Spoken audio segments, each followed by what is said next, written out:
गजा गजा गजा बापू आला बघ की. काय काय बापू गोलू बापू. आज 2 पोळ्या जास्त खाल्ल्यात वाटतं. नाही पोट दिसालंय त्यामुळे म्हटलो कसं दिसतोय बघ की. अरे ते काय जेवतोय माहिती आहे काय? कारण त्याला माहित आहे जेवण कधी धोका देणार नाही. जसं त्याला मयुरीने दिला तसा. तू काय तिच्या लग्नाचे फोटो बघून डाएट करायला सोडून दिलास काय? अरे ती खुश आहे ना, झाली की मग. अरे ती खुश तर असणारच की. तिला नवरा किती भारी मिळाला, चांगला जॉब आहे त्याला सरकारी. आणि ह्यो आमचं बापू 10वेला 3 वेळ ट्राय केलाय ना, नंतर मग ह्यानं पुस्तकाला टाटा बाय बाय केला. येऊ पण मोकळा, शाळा पण मोकळी.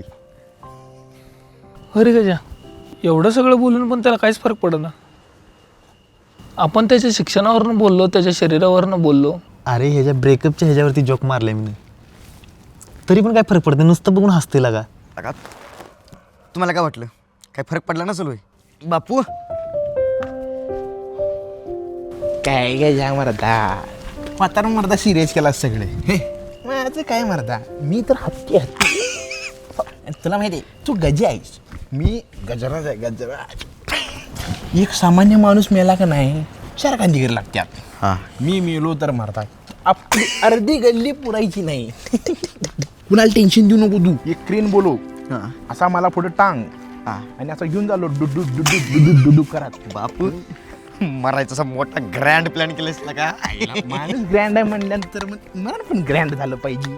तरी पण काय फरक पडत नाही, नुसतं बघून हसते लागा. एवढं सगळं बोलून पण त्याला काहीच फरक पडत ना. याला काहीच फरक पडत नाही.